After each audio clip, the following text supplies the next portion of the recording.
오늘 함께 보실 하나님 말씀 사도행전 2장 42절부터 47절까지의 말씀입니다.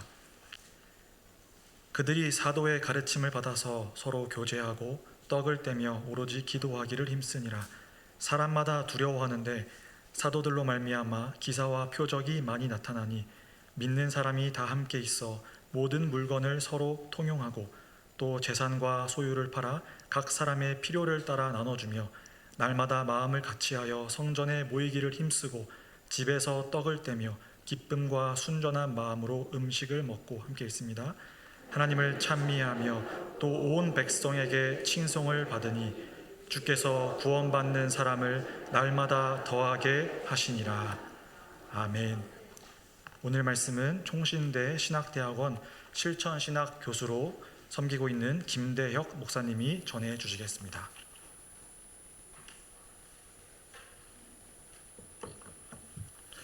할렐루야.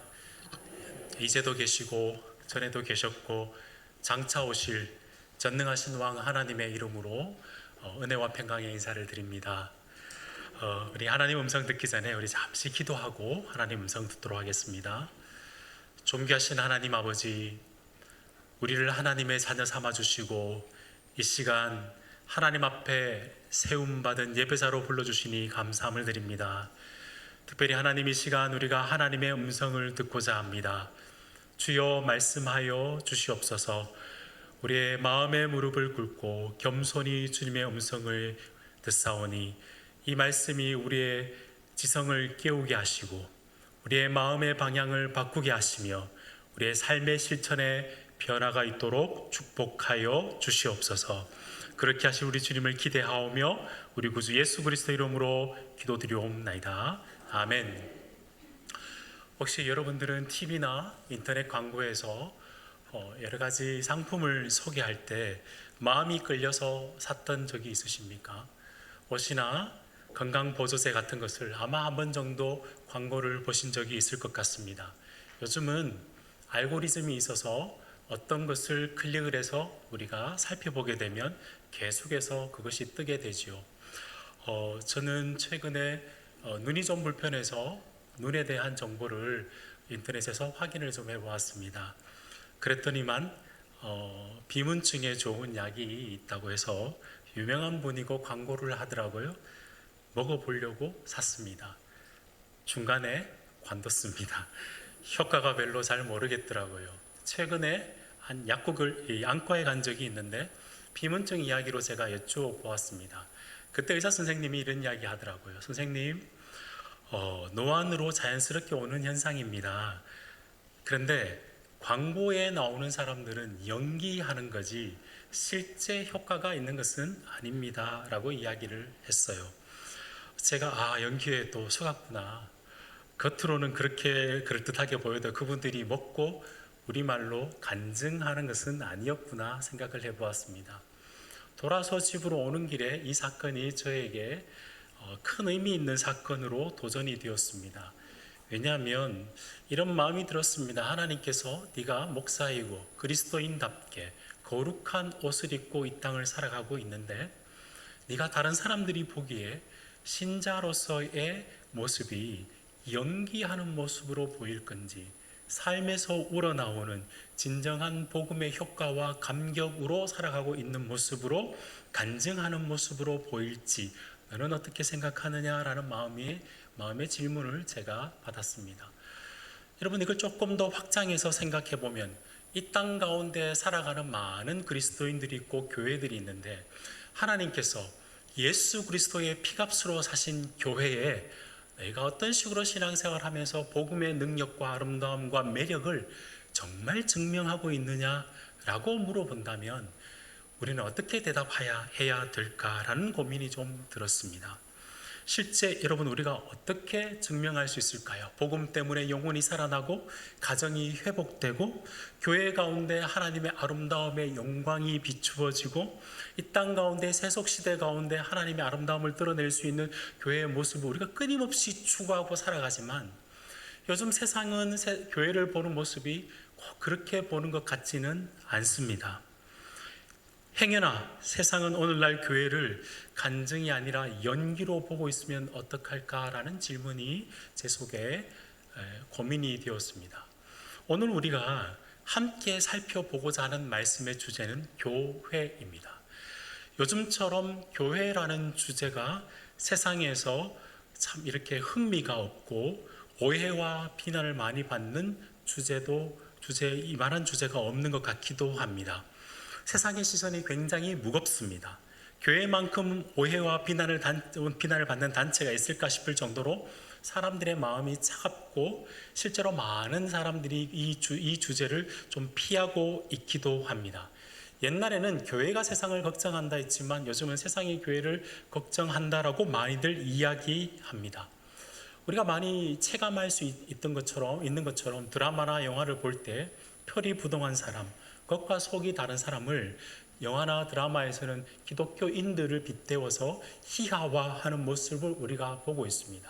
마음이 너무 아프고 마음이 너무 무겁고 힘든 게 사실입니다. 실제 많은 통계를 보아도 많은 사람들이 교회에서 교인으로 있다가 교회를 떠나가는 모습들이 참 많죠. 한국만 그런 것이 아니라 미국에서는 북미 지역에서는 코로나 이후에 4천만 명, 그러니까 거의 우리 한국의 인구 정도의 사람들이 교회를 떠났다. 디처치라 그러더라고요. 탈교회를 하고 있다.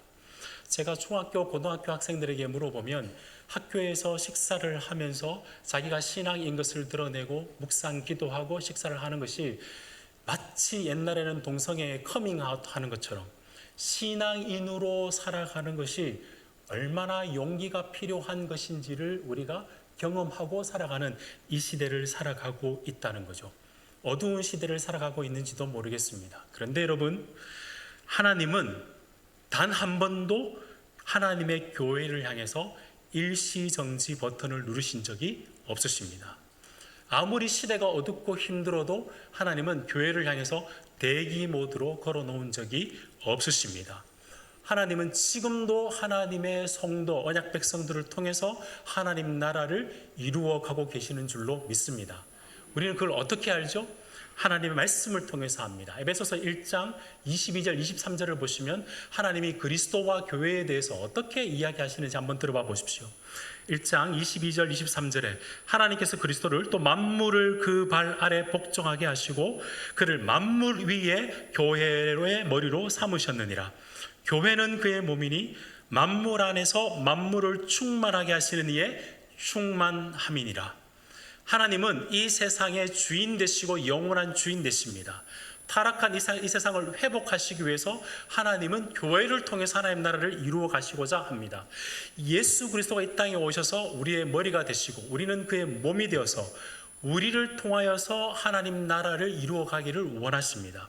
그러므로 세상이 어떤 식으로 교회를 평가하고 어떤 식으로 바라보든지 간에 우리는 예수 그리스도를 머리로 하는 교회는 이 땅을 돌보고 이 땅을 회복시키며 이 땅 가운데 하나님 나라를 도래케 하는 복의 통로로 우리를 불러주시는 줄 믿습니다.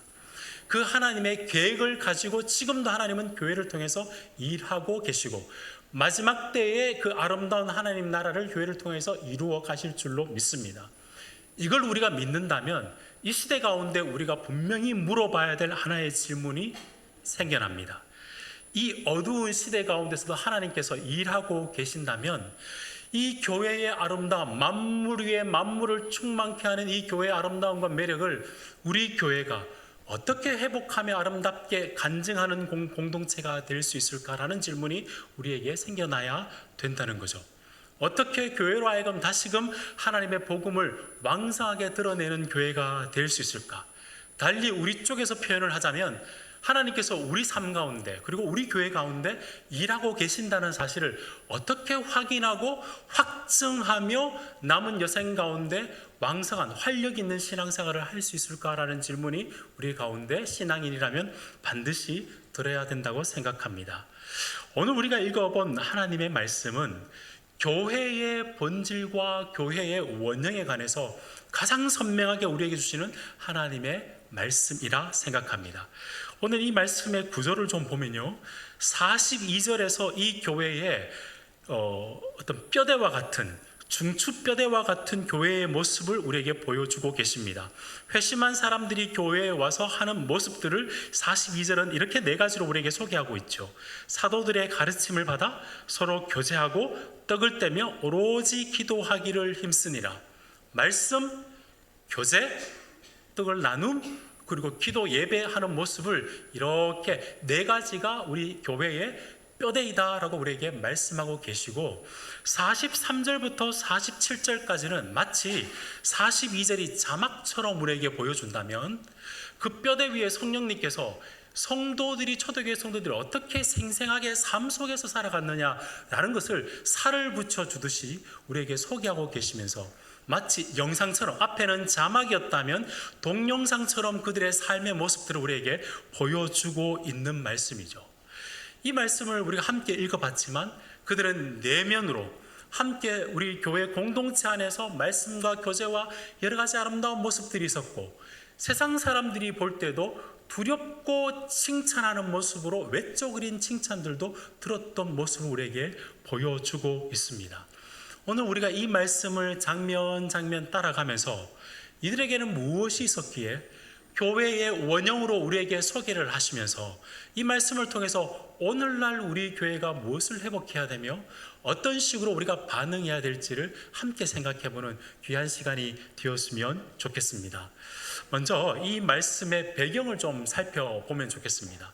사도행전 2장은 이런 배경 속에 일어나고 있습니다. 여러분, 예수님께서 이 땅에 오셨을 때 마가복음 1장 15절 말씀을 보시면 회개하라, 천국이 가까웠니라 선포했어요. 회개하라, 하나님 나라가 가까이 왔다. 주께서 하나님 나라를 선포하셨고, 그리고 난 다음에 하나님 나라가 어떤 것인지를 주님께서 가르치시고 몸소 보여주셨습니다.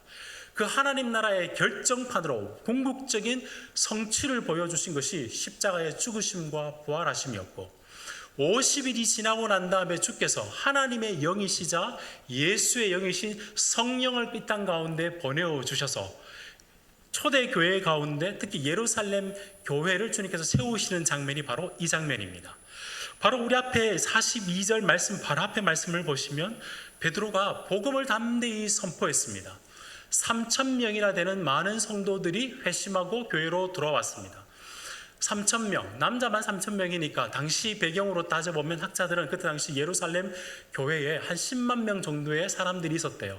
전체로 하면 10,000명 가까이 되는 많은 사람들이 교회에 들어오게 된 것이죠. 여러분, 오해하지 마십시오. 이것은 메가처치의 모습이 아닙니다. 우리가 생각하는 메가처치의 모습이 아닙니다. 시스템이 잘 갖춰져 있는 교회도 아니었고, 든든한 인적 자원이 있는 것도 아니었고, 넉넉한 재원이 있는 것도 아니었고, 사회적 영향력이 컸던 모습들도 아니었습니다.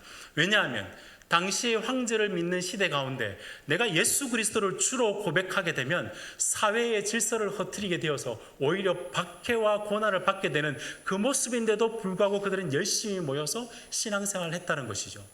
그들은 지배계층이 아니라 지배를 받는 사람이었습니다.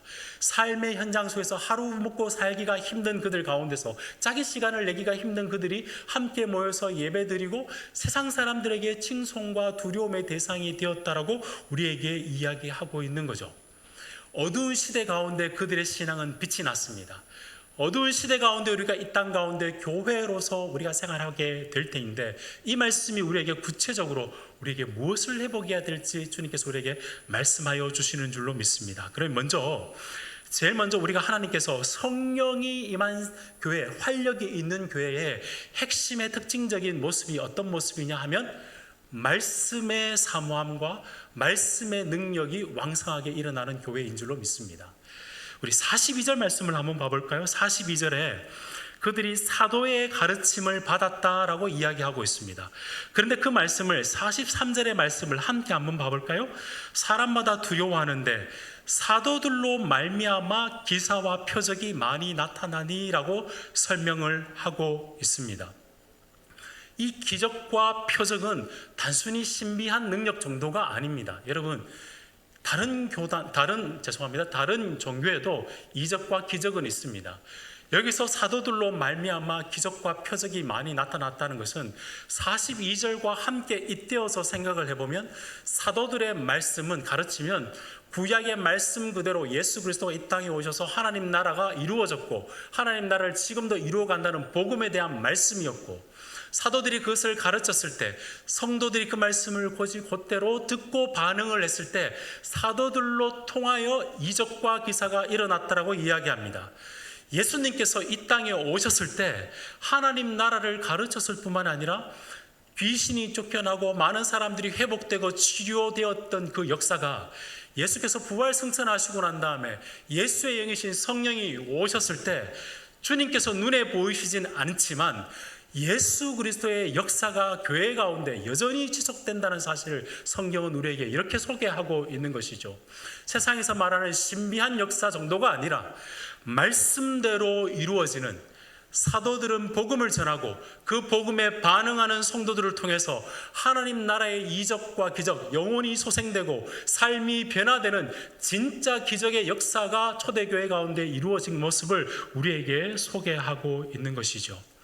어떤 교회든지 초대교회나 지금 우리의 교회나 예배의 중심은 말씀입니다. 하나님의 말씀이 복음 중심이 되며 그 말씀 앞에서 우리가 그 삶의 현재의 의미가 무엇이며 그 살아계신 하나님 말씀 앞에 우리가 내 자신을 세워서 하나님의 말씀 앞에서 내가 겸손히 부복하며 순종해서 그 말씀의 능력이 내 삶의 변화로 드러나서 진짜 기적과 이적은 나로 하여금 복음으로 내가 변화되는 역사가 진짜 하나님이 원하시는 기적과 표적의 역사인 줄로 믿습니다. 이 말씀 앞에서 우리는 도전을 받게 됩니다. 여러분, 예배 가운데 오늘을 살아낼 뿐만 아니라 삶 속에서 말씀을 펼칠 때마다 여러분 이 하나님의 말씀을 어떤 자세로 이 말씀을 대하고 계십니까? 말씀에 충실한 교회이고 말씀에 올곧은 말씀을 전하는 교회이기 때문에 진짜 그 말씀을 잘 받아주시는 줄로, 잘 받는 줄로 알지만 요즘 이 시대는 이 우리의 말씀을 대하는 태도들을 문화가 굉장히 흐트리는 시대로 우리가 살아가고 있습니다. 언제 어느 시대보다 가장 역사 속에 가장 많은 정보를 얻을 수 있는 시대 아니겠습니까? 챗GPT, 제미나이, 손에 든 스마트폰으로 클릭만 해도 많은 정보들이, 유익한 정보들이 쏟아지는 시대입니다. 심지어 성경 구절을 물어보면 설교문처럼 답을 또박또박 주는 시대를 우리가 살아가고 있습니다. 많은 정보가 주어지니까 그 생생한 정보를 듣지만 사실 정보에 의해서는 많은 정보를 얻는다 할지라도 우리가 곧장 식상하게 되는 것이 오늘날 우리의 모습인지도 모르겠습니다. 정보 자체로는 우리의 삶을 변화시킬 수는 없습니다. 정말 원하는 것은 그 진리의 정보가 진짜 그 정보의 주인 되시는 하나님의 인격적인 목소리를 그분과의 만남이 있을 때 그분으로 인하여서 우리의 삶 속에 변화가 일어나는 줄로 믿습니다. 여러분, 진짜 하나님의 말씀을 하나님의 인격적인 말씀으로, 마주침이 있는 말씀으로 듣고 계시는지요? 하나님은 단순히 정보를 소비하는 자로 우리를 부르신 것이 아니라 진리 되신 그 하나님과 동행하며 함께 그 하나님의 음성을 듣고 겸손히 마음의 무릎을 꿇고 그 말씀 속에서 하나님을 생생히 만나는 그런 은혜가 날마다 여러분의 교회 가운데, 여러분의 삶 가운데 일어나기를 우리 주님의 이름으로 축복드립니다. 여러분, 우리가 정보로만 텍스트, 본문을 대하게 되면, 이 말씀으로 정보로만 듣게 되면 정보가 쌓일지는 모르지만 오히려 영적인 거식증과 메마름을 경험하게 될 겁니다. 복음은 무엇입니까?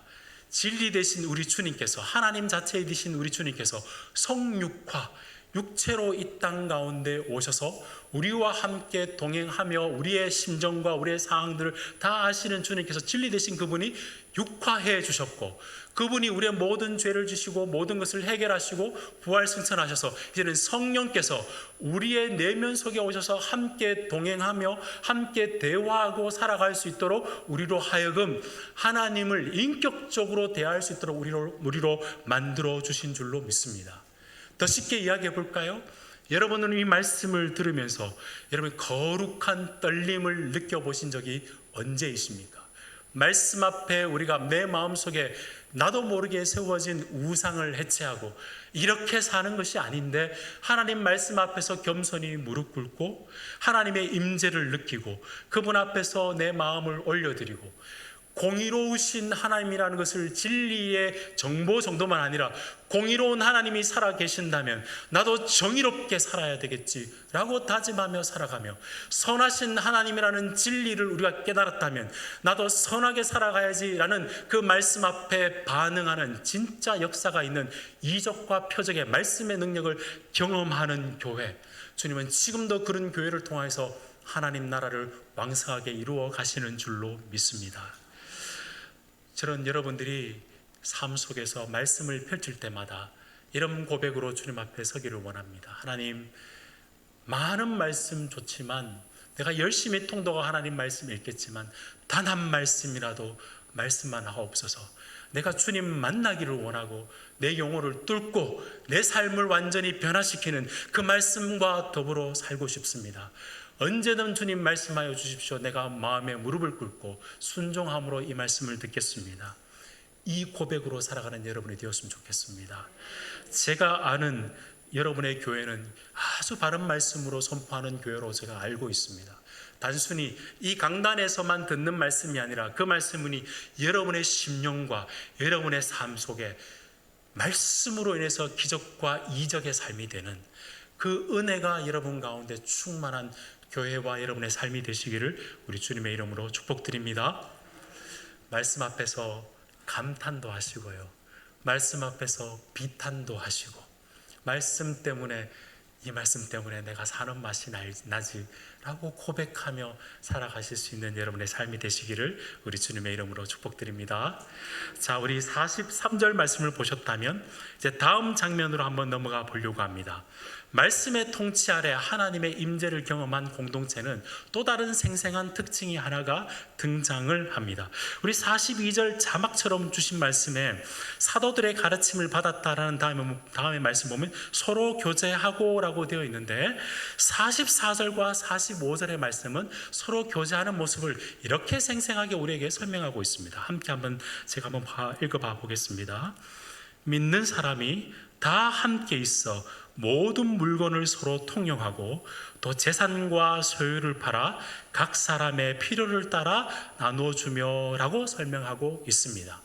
하나님의 말씀의 통치로 하나님과 잇대어 살아가는 사람들이 성도들 간의 진정한 교제의 회복이 있는 모습을 우리에게 이런 식으로 소개하고 있는 것이지요. 어떤 분들은 초대교회가 이런 모습을 오해하시는 분들이 있습니다. 공산주의 공동체고 다 우리의 사유재산을 몰수해서 그렇게 살아갔던 모습이 아니라, 소유를 처분해서 함께 묶어버린 그런 공동체가 아니라, 칼빈 선생님에 의하면 사유 공동체를, 자기 사유재산을 관리를 가지고 있었지만 성도를 위해서 나누어져서 항상 필요 때마다 자기의 것을 나누어 줄 수 있는 공동체가 되었다라고 이야기를 하고 있습니다. 행여 이 말씀을 이렇게 오해하셔서도 안 됩니다. 우리가 같은 교인들끼리니까 상부상조하며 사는 것이 맞겠지, 그건 도덕적인 차원입니다. 성경은 그 차원보다 훨씬 더 높은 차원을 우리에게 소개하고 있습니다. 어떤 차원이냐면 성부, 성자, 성령 하나님 안에서의 완벽한 교제를 하고 있었는데, 우리가 타락된 우리를 성부, 성자, 성령 삼위 하나님과 교제하는 교회 공동체 안에 넣어서 하나님과 잇대어 살아가는 하나님과의 친밀한 교제가 회복되니까 우리의 마음이 넓어지고 우리의 생각이 넓어져서 주위에 있는 사람들을 섬길 수 있는 복음으로 나를 넘어서는 관계로 주께서 우리를 만들어 주셨다는 것이죠. 달리 말하면 주님의 사랑으로 인해서 강건함을 받아서 주의 사랑에 붙들려 가지고 내 재물이 내 것이 아니고 하나님의 것을 내가 받아서 정직이처럼 사용하고 있으니까 단순히 나만을 위해서 쓰는 것이 아니라 주위를 섬길 수 있는 자로 진정한 참된 교제가 이루어지는 모습을 우리에게 소개하고 있다는 거죠. 여러분, 성경 말씀을 딱 핵심으로, 성경 말씀의 핵심 정의가 뭘까요? 하나님의 말씀은 결국 뭘 하려고 우리에게 주신 말씀입니까? 하나님 사랑과 이웃 사랑이죠. 모든 율법의 강령은 이 두 가지에 걸려 있겠죠. 하나님 사랑, 이웃 사랑을 한번 생각해 보십시오. 사실은 사회심리학자인 조나단 하이츠라는 사람도 사회심리학자입니다. 물론 크리스찬이긴 하지만 그분이 인생 가운데 참된 행복을 누리려면 감정적으로 누리는 것이 아니라 사람이 진짜 행복감을 누리려면 내가 살아가는 게 내 세계 정도가 아니라 나를 초월하는 경이로운 세계가 있구나, 그 세계에 내가 들어가 있구나라는 것을 경험할 때 행복감을 느낀다고 해요. 세상 가운데 아름다운 자연을 보고 내가 연결될 때 감탄하듯이 내 인생이 나 혼자 살아가는 것이 아니라 나보다 큰 존재가 나를 이끌어가는구나 라고 알 때 행복감을 누린다고 이야기합니다. 동시에 사람들이 언제 행복감을 누리냐 하면 나 혼자 살아가는 것이 아니라 소속감, 연대감을 느낄 때 진짜 행복감을 누린다고 이야기합니다. 이미 성경은 우리에게 이렇게 말씀하고 있는 거죠. 하나님을 사랑하고 성도를 사랑하는 것이 율법의 강령, 율법은 우리를 위해서 복을 주시기 위해서 주신 말씀이기 때문에 우리로 하여금 진짜 그렇게 살아갈 때 이 땅 가운데 하나님의 복을 누리며 살아갈 수 있도록 우리에게 이미 말씀하고 있는 것이죠. 세상 사람들은 이것을 잘 누리지 못하고 살아가는 것 같아요. 요즘 시대를 사람들은 고립의 시대라고 이야기합니다. 고립이 그냥 고립이 아니라 어느 때보다 아이러니한 것은 인터넷이나 어느 때든지 잘 연결되어 있지 않습니까? 세계 어디를 가든지 다 연결되어 있는데 내가 사람들과 가까워지고 싶지만 가까우면 불편할까 봐 가까워지지 않고 오히려 신앙생활 하는데도 외롭게 신앙생활 한다는 사람들이 많은 시대를 살아가고 있습니다. SNS에 친구들은 많지만 정말 위급할 때 나를 위해서 기도를 해주며 연결해 줄 수 있는 친구, 밥을 혼자 먹지만 사람들이 소속감이 필요해서 먹방을 켜놓고 혼자 밥을 먹는다는 시대, 이런 아이러니의 시대 속에 우리가 살아가고 있는 것이죠. 여러분, 하나님께서 우리 가운데 이런 이 소속의 마음을 주신 것은 단순히 오늘날의 결핍이 아니라 삼위 하나님과의 완벽한 교제 속에 우리를 불러주셔서 그 갈망을 하나님께서 채워주셨고, 보이지 않는 하나님과의 관계가 회복되었다면 이 땅 가운데서 눈에 보이는 성도님들을 섬겨감으로 인해서 우리의 참된 복을 누리며 베풀며 살아갈 수 있도록 하나님께서 그런 공동체로 여러분 천우교회 공동체를 붙여주신 줄로 믿습니다. 여러분, 그리스도인만이 이걸 할 수 있는 것이죠. 우리는 나를 넘어서 주위에 있는 사람을 기꺼이 감사함으로 섬길 수 있습니다. 왜 그럴까요? 주께서 이 땅에 오셨을 때 타락된 우리로 무엇 하나 되돌려 받을 수 없는, 온전히 되돌려 받을 수 없는 우리를 위해서 주님이 모든 것을 우리 위해서 내어놓으셨습니다. 초대교회 성도님들, 모든 성도님들, 그리고 우리 시대를 살아가는 모든 성도들은 그 그리스도의 사랑을 알기 때문에, 그 사랑 때문에 복음이 나를 넘어서 주위에 있는 사람을 섬길 수 있는 대안 공동체로, 사회와는 다른 공동체로 주께서 우리를 세우신 줄로 믿습니다. 이 모습을 잘 드러내는 여러분의 삶이 되었으면 좋겠습니다. 이 말씀 앞에서 우리 한번 말씀을 스스로에게 한번 적용을 해볼까요? 최근에 나는 나의 이익과 이해관계와 조건을 모든 것을 넘어서 내가 복음 때문에 기꺼이 섬기고 나눠준 적이 있다. 혹시 그런 적이 언제 있으셨습니까? 하나님과의 깊은 사귐 때문에 주위에 있는 사람들에게 마음은 힘들지만 기꺼이 섬겨보시고 기꺼이 내 시간과 나의 삶을 나눠봤던 기억들이 언제 있으신지 한번 생각해 보셨으면 좋겠습니다. 말씀을 준비하면서 제 고등학교 친구가 갑자기 전화가 왔어요.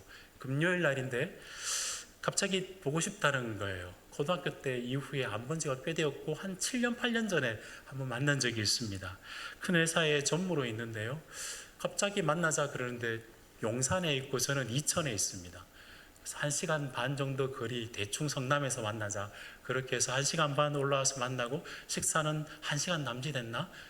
하고 다시 1시간 반 돌아갔습니다.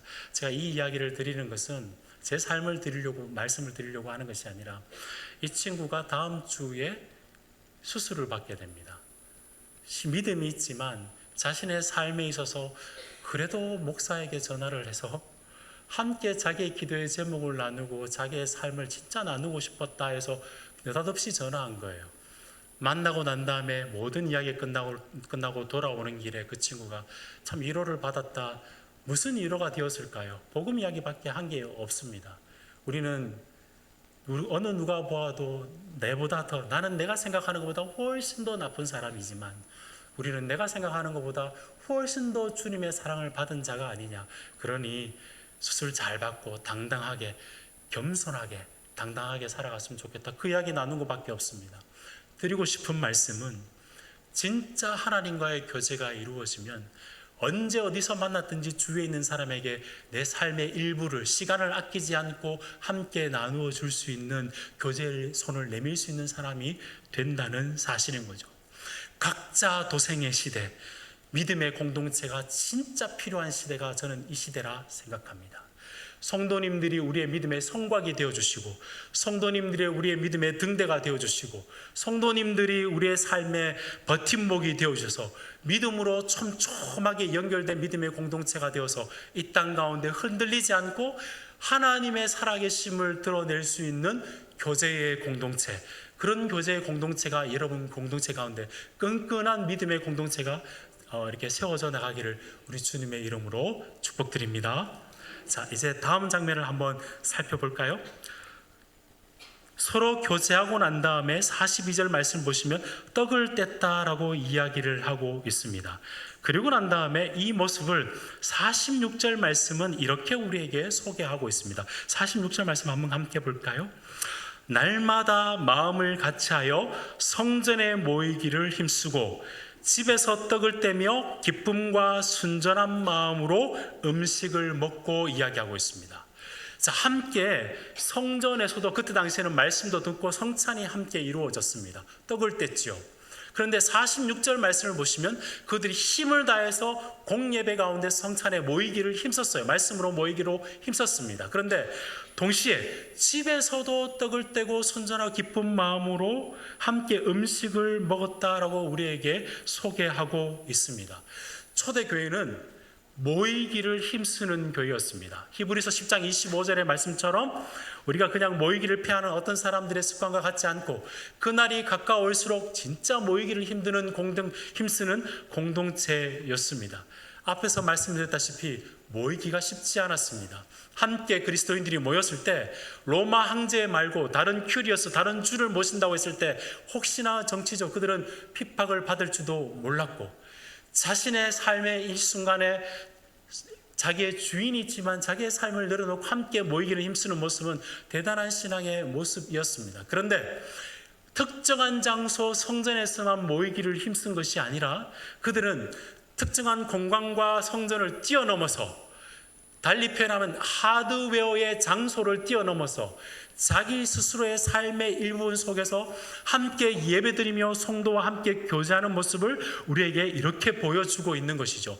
여러분, 이건 굉장한, 우리는 지금 소그룹을 하고 있으니까 그냥 쉽게 생각할 수 있겠지만 굉장한 파격이었습니다. 왜냐하면 유대인들도 성전에 모여서 예배를 드렸습니다. 세상 사람도 자기 종교를 믿을 때 그리스 로마 문화 속에 큰 우상을 만들어 놓고 성전을 만들어 놓고 그때 모였죠. 그래야 능력이 있고 그래야 뛰어난 신이라 생각했습니다. 그런데 그리스도인들은 함께 모일 뿐만 아니라 흩어져서 자기 집에서 지금도 우리와 함께 하시고 하나님께서 우리와 함께 한다는 것을 고백하며 삶의 일상의 예배자로 그들은 살아갔다는 것이죠. 어떤 일이 이렇게 있어서 이들이 가능하게 된 것입니까? 그들은 하나님이 장소와 어떤 특정한 공간에 구애되지 않으시는 분이시라는 사실을 정확하게 이해하고 있었습니다. 여러분, 하나님은 단 한 번도 장소와 특정 장소에 구애함을 당하시는, 갇히시는 분이 아니신 줄로 믿습니다. 여러분, 구약 성경을 보시면 하나님께서 성막을 지어라 했고 하나님께서 성전을 짓는 것을 허락하셨습니다. 혹시 여러분 성막의 원형과 성전의 원형을 보신 분이 계십니까? 다 없어져 버렸죠. 그러면 하나님이 실패하신 것입니까? 그렇지 않습니다. 그 성막과 성전은 모형이지요. 실제 원형은 뭐냐면 요한복음 1장 14절의 말씀이 육신이 되어 우리 가운데 거하심에 우리가 그의 영광을 보니 아버지의 독생자의 영광이요 은혜와 진리와 충만하더라라고 이야기를 하고죠. 여러분, 거기에서 거하심이라는 단어가 성막을 친다라는 단어예요. 진짜 원형은 예수 그리스도가 이 땅 가운데 오셔서 우리 가운데 임하는 것이 원형입니다. 특정 지역과 특정 공간을 뛰어넘어서 내 삶의 공간에서 하나님을 예배하며 복음이 퍼져가는 것을, 나를 통하여서 하나님의 나라가 왕성하게 이루어지는 것을 기쁨으로 여겼던 공동체가 초대교회 공동체입니다. 여러분, 오늘날 문화 속에 오늘날 이 시대를 평가하는, 또 이렇게 표현하는 한 단어가 있다면 저는 핫플레이스라 생각합니다. 많은 사람들이 열심히 쳇바퀴 돌듯이 삶을 살다가 철장이 없는 수용소처럼 감옥처럼 살다가 자기의 시간에, 자기에게 주어진 시간에 특별한 장소에 가서 특별한 경험을 하고, 때로는 길게 줄을 서서 맛있는 음식을 먹고 그렇게 살고 싶은 거, 그건 누가 이렇게 부정하겠습니까? 좋은 마음인지도 모르겠습니다. 그런데 여러분, 그 갈망이 원래 어디에서 나왔을까요? 진짜 원래 갈망은 하나님께서 만드신 에덴 동산에서 하나님과 함께 교제하며 살아가면서 단순한 장소가 아니라 하나님을 모시고 살아가는 것이 원형이었습니다. 하나님과의 관계가 깨어지고 난 다음에 아무리 좋은 장소라 할지라도 돌아오면 헛헛한 마음과 다 충만하지 못하는 마음을 우리가 느끼게 되는 것이죠. 귀한 곳에 가서 아름다운 여행을 갔다가 돌아와서도 성도님들 가운데 우스갯소리라도 이런 이야기 해보셨죠? 뭐니 해도 집이 최고다 이야기하시고, 좋은 음식점을 가서 많은 것을 먹고도 그때는 좋을지 모르게 집에 와서 물이 최고다, 이런 분들이 계시잖아요. 여러분, 우리가 특정한 장소에, 우리가 그 장소에서 특별한 경험을 원하는 것은 맞아요. 괜찮아요. 그러나 실제 특정한 그 장소에 가서 그 경험을 하고 싶은 이유는 뭐냐 하면, 궁극적으로 하나님과 교제하며 하나님으로 채워지는 인생이 되도록 하기 위해서 특별한 장소였습니다. 그런데 예수님이신 그분이, 하나님이신 그분이 이 땅 가운데 오셔서 우리로 성전 삼으시고, 고린도전서 3장 16절의 말씀처럼, 사도 바울의 고백처럼 너희는 너희가 하나님의 성전인 것과 하나님의 성령이 너희 안에 계신 것을 알지 못하느냐. 우리 자체를 하나님께서 핫플레이스로 만들어 주셔서 우리가 어디로 가든지 성전이 되고, 어디에 삶의 공간에 있든지 우리로 하여금 이 시대 가운데 하나님의 아름다움과 복음의 빛을 전하는 자로 우리를 이 땅 가운데 보내신 것, 하드웨어의 우상화, 특별한 장소의 우상화를 뛰어넘어서 어디로 가든지 복음의 빛을 발견하도록 하는 그 하나님의 능력과 임재를 경험하도록 하기 위해서 하나님께서 우리로 하나님의 백성 삼으신 줄로 믿습니다. 바라기는 여러분, 이 세상 가운데 그냥 나가는 게, 가정 속에 그냥 가는 것이 아니라 주님과 함께 복음의 빛을 발하기 위해서 나를 넘어서서, 특정 지역과 특정 장소를 넘어서 복음이 나를 넘어서 빛이 나는 곳으로 하나님 나를 사용하여 주시옵소서 라는 고백으로 교회에 모이고 흩어지고 그렇게 생활하실 수 있는 여러분이 되었으면 좋겠습니다. 우리가 코로나 기간 동안 이것을 너무나 잘 배웠지 않습니까? 코로나 기간 동안 부작용이 공적 예배 가운데 모이는 것을 등한히 여기하는 것은 정말 잘못되었지요. 초대교회 사람들은 그 어두운 시대에도 모이기를 힘썼습니다. 그런데 이 초대교회의 모습을 보면서 우리가 반드시 기억해야 될 것은, 삶의 현장, 자신의 가장 내밀한 집 안조차도 모든 성도들과 함께 교제를 나누고 함께 그들의 삶을 나누어서 궁핍함을 알고 도와줄 수 있는 삶의 예배자가 되도록 주님께서 하셨다는 거죠. 특별히 식탁의 교제 가운데서 그 일들이 이루어지게 했습니다. 여러분, 유대인들이나 한국 사람들은 이 식탁 밥상 공동체가 굉장히 중요하죠. 교제권입니다.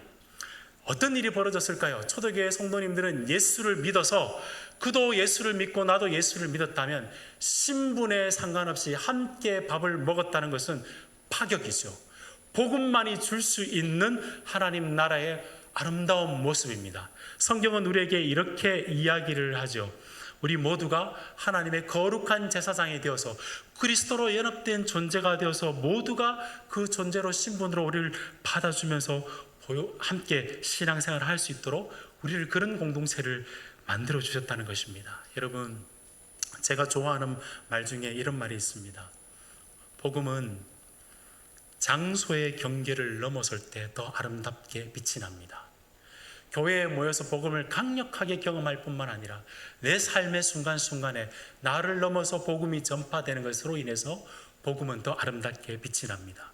복음은 인종을 넘어서 내가 생각했던 사람을 넘어서 그 사람도 복음을 믿음으로 인해서 복음의 아름다움을 더 펼쳐내는 것으로 복음의 아름다움이 드러나게 됩니다.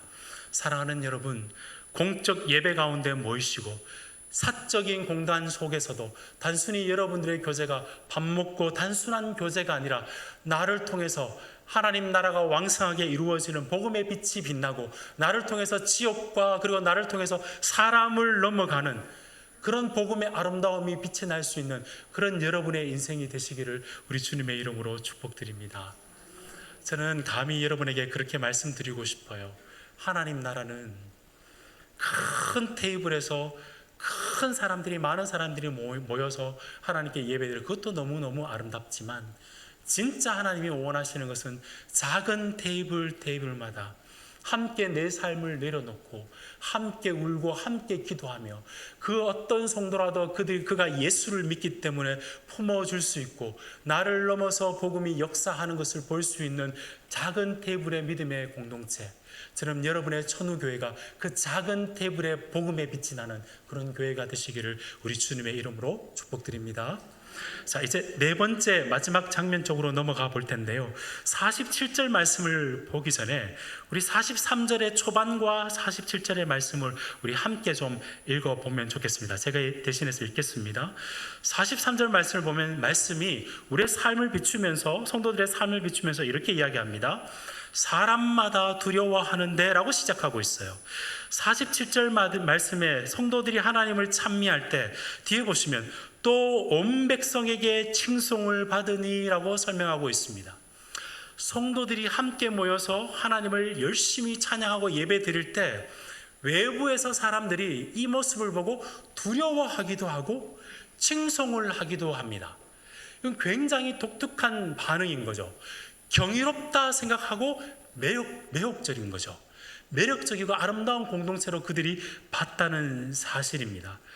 여러분, 우리는 이 말씀을 보면서 하나님 나라를 갖고 가기 위해서 확실하게 드러내기 위해서 우리는 증명을 우리가 하는 일로 증명하려고 할 때가 참 많습니다. 기도 열심히 하고 말씀 열심히 보고 그리고 찬양 열심히 하고 다 좋은 내용들이죠. 그런데 우리 속으로는 그렇지만 외부 사람들이 봤을 때는 어땠을까요? 그것 자체로 그 사람들이 칭송하고 두려워했을까요? 저는 이 말씀을 보면서 이 말씀의 진짜 진리는 이들이 어떤 행동을, 종교적인 행동을 했기 때문이 아니라 그 행동은 하나님께서 그들의 존재를 변화시켜 주셔서 그들의 삶 속에서 그 존재의 변화를 통해서 하나님을 더 알고 싶어서 말씀에 반응을 했고 하나님과의 교제가 회복되었기 때문에 주위에 있는 사람들을 교제했고 내 삶을 하나님의 것으로 하나님이 사용하시기 때문에 어디든지 하나님과 예배할 수 있는 사람으로 바꾸어 주었기 때문에 하나님께서 우리의 존재의 변화를 통해서 세상 사람들이 봤을 때도 경이롭고 매력적인 공동체가 된 것으로 주님께서 우리에게 소개하고 계시는 줄로 믿습니다. 오늘날 우리는 이 땅 가운데 성과 사회를 살아가고 있습니다. 어릴 적부터 우리는 이런 교육을 많이 받아왔습니다. 앞으로 뭐가 되기를 원하니? 그러면 사실은 우리가 꿈을 이야기하기보다는 직업을 이야기하죠. 그래서 지금은 나의 직업이 그 사람의 정체성이 가치와 그 사람의 그 정체성을 평가하는 시대를 살아가고 있습니다. 물론 좋은 일을 하고 높은 일을 하고 영양가 있는 일을 하는 건 너무너무 귀한 거죠. 근데 성경에서 일은 반드시 우리가 하는 일 자체가 중요한 것이 아니라 우리의 존재가 하나님의 사람이 되어서 하나님의 형상을 받아서 이 땅 가운데 하나님의 대리인으로서 일을 할 때 그 일이 가치가 있는 겁니다. 일을 많이 해서 우리의 존재가 변화되는 것이 아니라 복음이 우리에게 말씀하듯이 예수 그리스도가 이루신 바로 인하여 우리가 믿어서 변화되어서 그래서 그 열매로 주님을 더욱더 사모하며 섬기며 교제하며 일상 가운데 예배로 드리는 삶의 열매로 드러나는 모습이 우리들의 모습인 거죠. 가만히 한번 생각해 보십시오. 사실 초대교회의 이 사람들의 말씀의 사모보다 어쩌면 겉모습만 보면 우리는 더 많은 말씀을 들을 수 있는 시대가 되었습니다.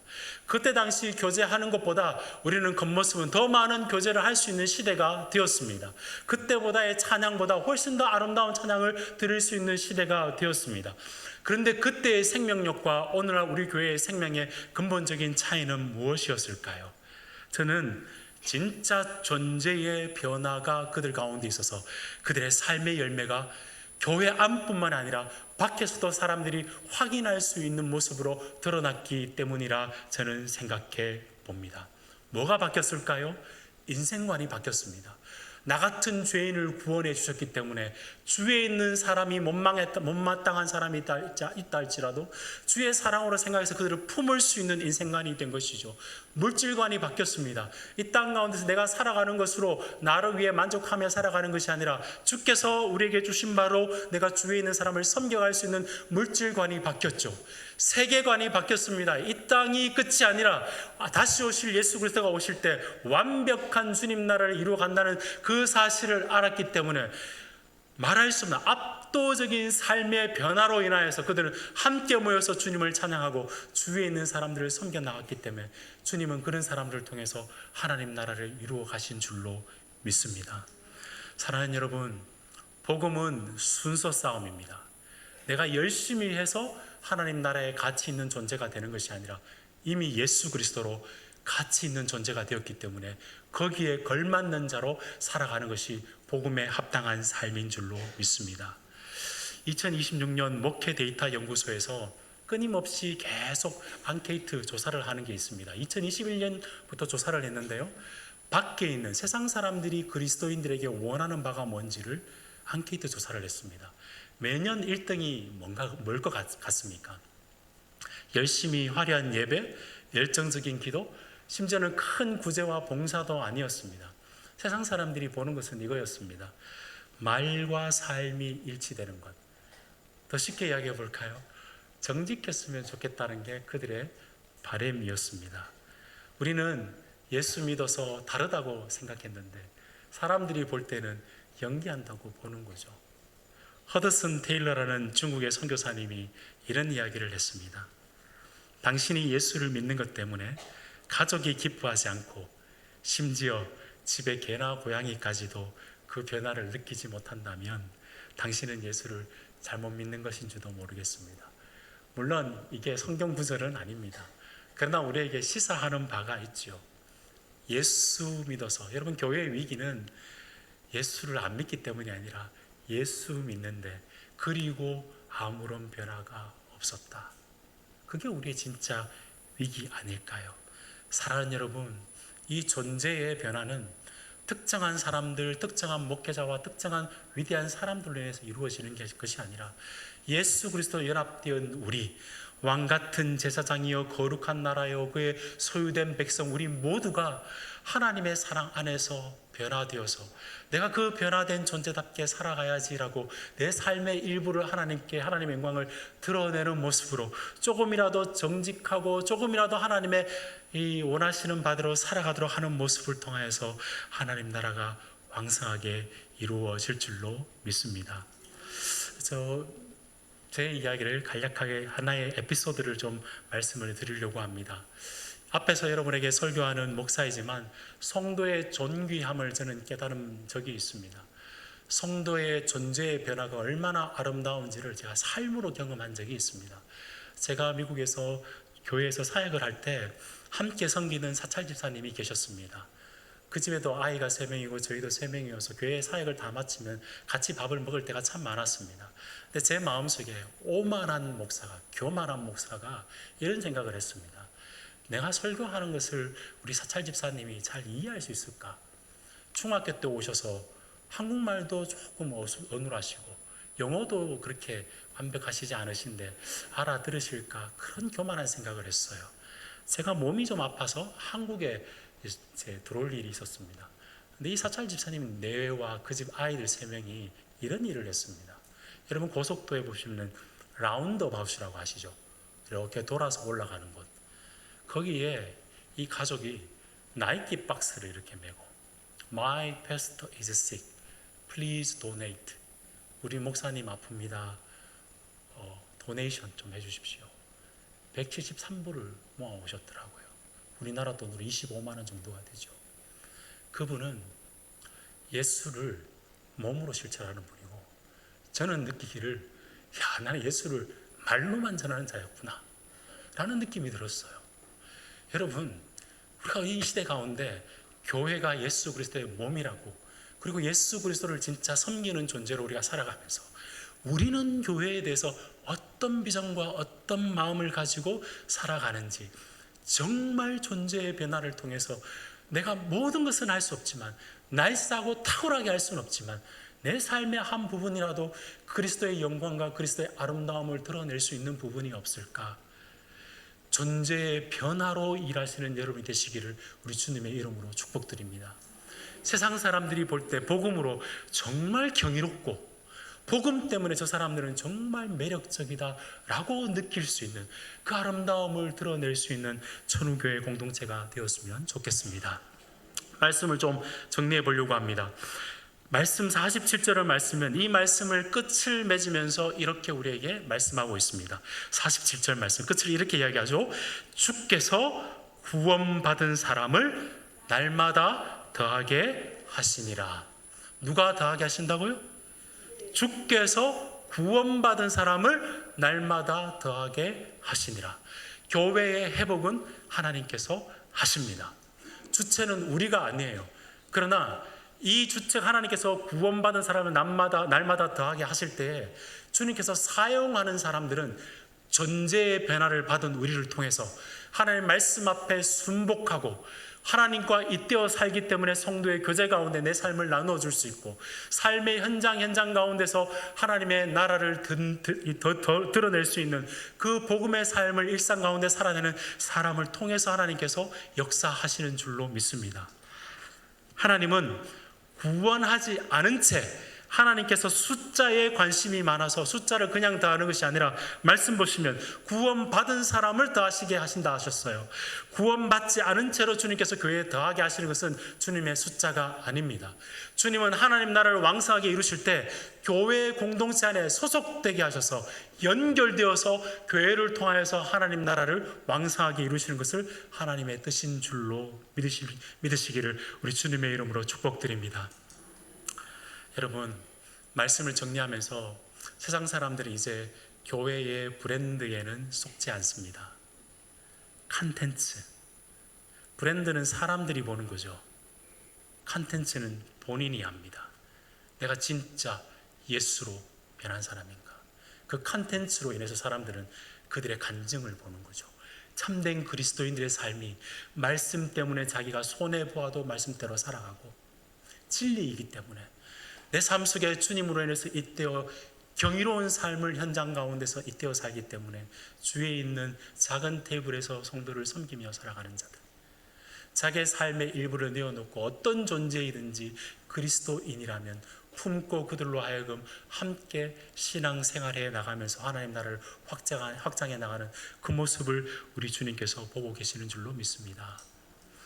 여러분, 거창한 구호에 속지 마시고요, 이 이야기로 제가 설교를 좀 마쳐보려고 합니다. 미국의 한 가난한 가정부가 예수를 믿고 세례를 받을 때 목사님이 물어봤어요. 예수 믿고 난 다음에 달라진 것이 뭡니까? 물어봤더니만 이 가정부가 이렇게 고백했답니다. 목사님, 저는 이제 더 이상 먼지를 쓸어서 주인 몰래 카페트 속에 넣는 짓은 하지 않습니다 라고 이야기를 했답니다. 그리고 뒷말이 이런 말을 했어요. 저의 주인이 저와 함께 계시고 코람되어 하나님 주인이 저와 함께하고 주인이 보고 있기 때문에 저는 그렇게 살지는 않습니다. 여러분, 거창한 하나님 나라 하나님께서 이루어 가실 겁니다. 그 나라를 사모하시되 나로 하여금 그 나라에 속하게 하셔서 내 삶의 한 조각이라도 주의 영광을 드러내는 그 일에 주님 사용하여 주옵소서. 이 지역 가운데 천우교회가 이 교회가 이 지역 가운데서 하나님 나라를 아름답게 드러내는 그 교회로 사용하여 주시옵소서. 하나님 말씀 앞에서 순종하겠습니다. 하나님 교제 가운데 내가 먼저 손을 내밀고 내 삶의 일부분 가운데 작지만 그리스도의 빛이 드러날 수 있도록 주여 내 인생을 사용하여 주옵소서. 그럴 때 누가 더하신다고요? 주께서 구원받는 사람을 더하게 하시는 그 역사가 여러분의 인생 가운데, 천우교회 가운데 왕성하게 일어나기를 우리 주님의 이름으로 축복드립니다. 우리 주신 말씀 생각하면서 함께 기도하며 주님 앞에 나가도록 하겠습니다. 기도하실 때 하나님, 오늘 말씀처럼 복음의 역사가 생생하게 우리의 삶 속에 일어나는 그런 역사를 우리에게 허락하여 주옵소서.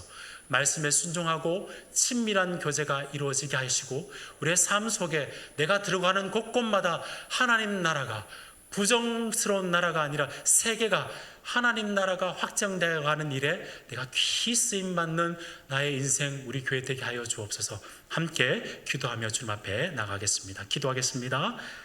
존귀하신 아버지 하나님, 오늘도 우리 마음속에 하나님 나라를 다시 한번 꿈꾸게 하시고 교회의 아름다움과 원형과 모형을 알게 하여 주시니 감사함을 드립니다. 하나님, 주께서 이 땅 가운데 오셔서 나와 함께 동행하여 주시고 건물과 사람을 넘어서 지금도 하나님 나라를 이루어 가시는 줄로 믿습니다. 하나님, 그 일에 우리 교회가 사용되게 하여 주시옵소서. 말씀을 정보로만 듣지 않게 하시고 인격적인 하나님의 말씀 앞에서 내 삶을 쳐서 내 삶이 변화되는 그 진짜 기적과 표적을 경험하는 저희들 되게 하여 주시옵소서. 하나님, 무엇보다도 하나님, 우리의 삶이 하나님과 잇대어 살아가고 있다고 하지만 내 삶으로 좁혀진 삶이라면 더욱더 확장되어서 나를 넘어서 나의 주위에 있는 사람들과 지역 가운데 하나님 나라를 왕성하게 드러내는 교회 되게 하여 주시옵시고, 무엇보다도 우리의 일상생활 가운데 하나님의 아름다움이 나를 통해서 드러나게 하여 주시옵소서.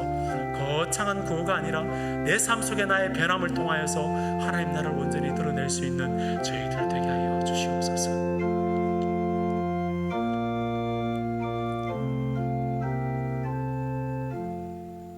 은혜로우신 하나님 아버지, 오늘도 우리가 다시 한번 주님의 살아계심을 고백합니다.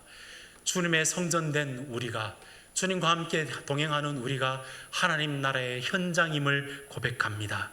주님, 안락한 장소와 더 편한 신앙의 형식들을 뛰어넘어서 눈에 보이는 것에 하드웨어의 우상화와 사람에 대한 소프트웨어의 우상화를 넘어서서 하나님 나라가 나를 통해서, 우리 교회를 통해서 왕성하게 드러나기를 주여 소원하오니 우리의 기도에 응답하여 주시옵소서. 말씀 앞에서 우리를 돌이킵니다. 단순히 진리의 정보가 아니라 내 삶을 관통하며 하나님의 말씀으로 내 삶이 변화되는 진짜 삶의 기적과 표적을 경험하는 저희들 되게 하여 주시옵시며, 세상 가운데서 하나님의 아름다운 저 천국의 하나님 보화를 우리가 이 땅 가운데 소유하고 있음으로 인해서 주위에 있는 사람들을 섬기며 풍성히 나누는 것에 인색하지 않는 교회가 되게 하여 주시옵시며, 내가 어디를 가든지 주 예수 그리스도의 빛과 복음의 아름다움을 드러내는 일상의 예배자로 승리하게 하여 주시옵소서. 무엇보다 그것이 가능한 것은 예수 그리스도와 내가 연합된 존재로 내 인생관과 물질관과 세계관이 모두 변한 존재로, 존재가 변한 존재로 이 땅 가운데 살아가기로 다짐하오니 주여, 주의 이름에 걸맞는 자로 살아가게 하여 주시옵소서. 그래서 우리를 통하여서 복음이 이 지역을 넘어서고 내가 생각하는 사람을 넘어서서 복음의 아름다움들이 아름답게 드러날 수 있도록 주께서 우리 교회를 사용하여 주시옵소서. 지금도 우리 안에 거하시고 우리를 위해서 지금도 일하시며 영원한 우리의 교회의 주인 되실 우리 구주 예수 그리스도 이름 받들어 축복하며 기도드리옵나이다. 아멘.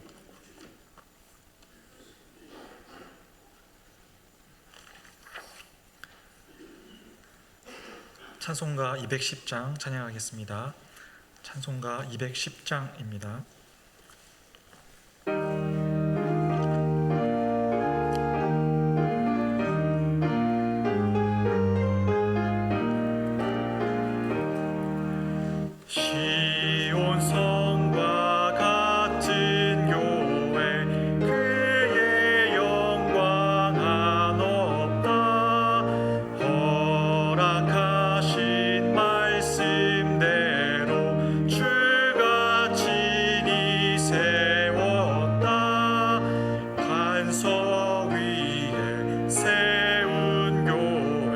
흔들 자가 누구랴.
것이